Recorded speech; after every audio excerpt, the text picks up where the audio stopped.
ఒక ఊరిలో ఒక యవ్వనస్తుడు ఉన్నాడు. ఆ యవ్వనస్తుడికి ఒక అవసరత వచ్చింది. తల్లిదండ్రులు లేరు, పాపం అనాథ. ఏదో చిన్న పని చేసుకుంటున్నాడు. ఒక పెద్ద అవసరం వచ్చింది. ఆ అవసరం అతనికి చాలా ప్రాముఖ్యం. అవసరం తీరితే అతను చాలా గట్టెక్కుతాడు. సరే, ఇప్పుడు అవసరం తీరటానికి ఒక స్థలానికి వెళ్ళాలి. ఆ స్థలానికి వెళ్ళాడు.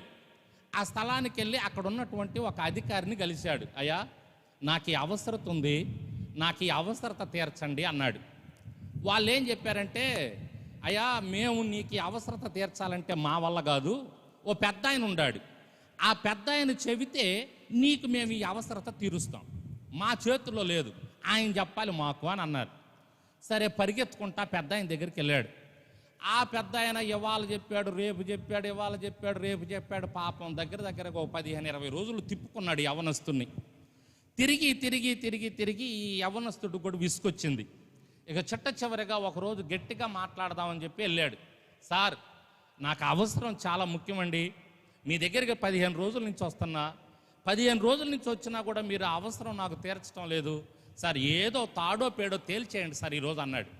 బాయ్, నేను కూడా అనుకుంటున్నాను రా, 15 రోజుల నుంచి నిన్ను తిప్పుకుంటున్నాను, ఇక లాభం లేదు, కానీ రేపు తప్పకుండా 7 గంటలకు రా, నీకు నేను ఆ అవసరం తీరుస్తా, నేను ఒక మాట చెప్తా, ఆ మాట వెళ్ళి వాళ్ళకి చెప్పు, వాళ్ళు తప్పకుండా నీకు అవసరత తీరుస్తారు అని చెప్పాడు.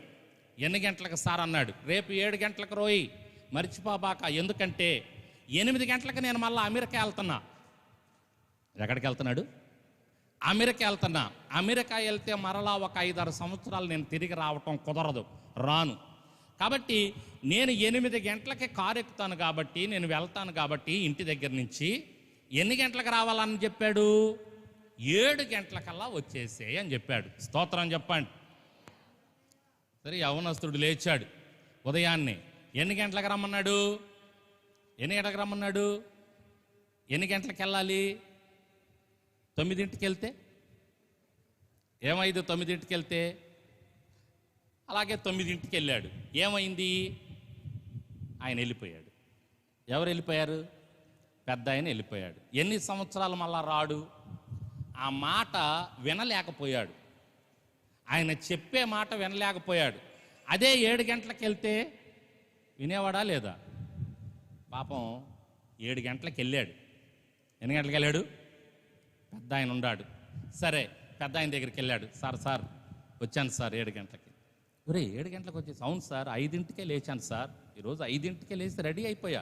రోజు 7-8 దాకా నిద్రలేకవును, రాత్రి అసలు నిద్ర లేదు, భయం అయ్యింది నాకు. ఎందుకో తెలుసా? మీరు వెళ్ళిపోతారేమో, మీరు వెళ్ళిపోతే నాకు అవసరం పోయింది కదా, అందుకని 5ంటికే లేచా, అసలు రాత్రి అంతా నిద్ర లేదు. స్తోత్రం చెప్పండి. రేపు ఆదివారం అనగా శనివారం సాయంత్రం మన పరిస్థితి కూడా అలాగే ఉండాలి. అలా గడగడ వణికిపోతూ ఉండాలి. రేపు మందిరం ఆశీర్వదించబడిన స్థలం, మనం ఆశీర్వదించబడే సమయం మందిర సమయం అని శనివారమే మనం ఆ ఏర్పాట్లు, ఆ యొక్క మనస్సు కలిగి ఉండాలి. స్తోత్రం చెప్పండి. ఉదయాన్నే మనం లెగవటమే అలా లెగవాలి. ఈరోజు ఆదివారం అనేటటువంటి భయం అనే ఆ వణుకు ఉండాలి మన హృదయంలో. వారు తప్పకుండా దేవుని దర్శనాన్ని పొందుకుంటారు. దేవుని ఆశీర్వాదాలు వారు ఎట్టి పరిస్థితుల్లో పోగొట్టుకోరు. తప్పకుండా వారిని ఆశీర్వదిస్తాడు దేవుడు, అంతే, తిరుగులేదు. స్తోత్రం చెప్పండి. యవనస్తుడు వణికిపోయాడు. అయ్యో, నేను ఈరోజు 8ంటికి వెళ్ళిపోతానన్నాడు ఆ పెద్ద ఆయన. నా అవసరం తీరాలంటే ఆయన ఎట్టయినా కలవాలి నేను. సరే, పరిగెత్తుకుంటా మొత్తానికి 5ంటికి లేచి గడగడ వణికి 7 గంటలకు వెళ్ళాడు. 7 గంటలకు వెళ్ళిన తర్వాత ఆయన ఒక ప్రాముఖ్యమైన విషయం చెప్పాడు. ఇదిగో నాయన, ఇది విషయం, ఈ విషయం యాజ్ ఇట్ ఈజ్గా వెళ్ళి వాళ్ళకి చెప్పు. నేను చెప్పిన ఈ విషయం మళ్ళీ మార్పు ఉండకూడదు, నువ్వు ఏది మార్చకూడదు, నేను చెప్పింది చెప్పినట్టు వెళ్ళి అక్కడ చెప్పాలని ఒక 5 నిమిషాలు ఏదో ఒక ప్రాముఖ్యమైన విషయం చెప్పాడు. ఇప్పుడు ఆ విషయాన్ని ఆయన ఎలా వినాలి చెప్పండి? మనస్సు పెట్టి వినాలా? ఎలా పడితే అలా వినాలా? ఎందుకని? ఈ మాటలు అక్కడ చెప్పాలి. మళ్ళా వెళ్ళి ఎక్కడ చెప్పాలి? అక్కడ ఇతనికి ఎవరైతే అవసరత తీరుస్తారో వాళ్ళకి చెప్పాలి. ఇతను కానీ ఇక్కడ ఏమాత్రం నిర్లక్ష్యంగా విన్నా అక్కడికి వెళ్ళి ఆ మాట వారికి కరెక్ట్గా చెప్పలేడు, వారికి చెప్పలేకపోతే వాళ్ళు ఇతని అవసరత తీర్చరు. స్తోత్రం చెప్పండి. కాబట్టి చాలా జాగ్రత్తగా విన్నాడు. అమ్మో, ఎక్కడ మిస్ అయిపోతానో, ఏ మాట మిస్ అయిపోతానో, ఒకవేళ ఏదన్నా మాట వాళ్ళు అడిగిన ప్రశ్నకి ఇతను సరిగా సమాధానం చెప్పలేదనుకో, ఇక్కడ విని సరిగా వినక మిస్ అయిపోయినట్టే, విషయం పోయినట్టే. కాబట్టి చాలా జాగ్రత్తగా విన్నాడండి, మనస్సు పెట్టి విన్నాడండి. థ్యాంక్స్ పెద్ద ఆయన, నాకు చాలా సహాయం చేసావయ్యా. బాయ్ చెప్పాడు, కారు ఎక్కి వెళ్ళిపోయాడు. ఇతను అక్కడికి వెళ్ళాడు, వాళ్ళు అడిగిన దానికి కరెక్ట్గా సమాధానం చెప్పాడు. ఇదిగో పెద్ద ఆయన ఇలా చెప్పాడు, ఇది చేయమన్నాడా, అది చేయమన్నాడు. ఎలా చేయమన్నాడు, ఇలా చేయమన్నాడు. ఏం చెప్పాడు, ఇది చెప్పాడు. ఇటు రమ్మన్నాడు, ఇటు రమ్మన్నాడు. ఎందుకని టకా టకా సమాధానం చెప్పాడు? మనస్సు పెట్టి, చెప్పండి, మనస్సు పెట్టి విన్నాడు కాబట్టి. ఏ మాత్రం నిర్లక్ష్యం చూపించినా, సరిగ్గా వినకపోయినా అక్కడ సమాధానం చెప్పేవాడు కాదు. ఒకవేళ మరలా ఈ పెద్ద ఆయన దొరుకుతాడా అంటే ఈ పెద్ద ఆయన దొరకడు. ఈయన ఎక్కడికి వెళ్ళిపోయాడు? అమెరికా వెళ్ళిపోయాడు. అర్థం చేసుకోండి నా మాటలు. దేవుని సమయం అంత ప్రాముఖ్యమైనదే, దేవుని మాట అంత ప్రాముఖ్యమైనదే. దేవునికి కూడా మనం అంత విలువిస్తే ఆయన కూడా మనల్ని అంత విలువగా చూస్తాడు. స్తోత్రం చెప్పండి. అన్ని ఆశీర్వాదాలు, అన్ని దీవెనలు మనం తప్పకుండా పొందుకుంటాం.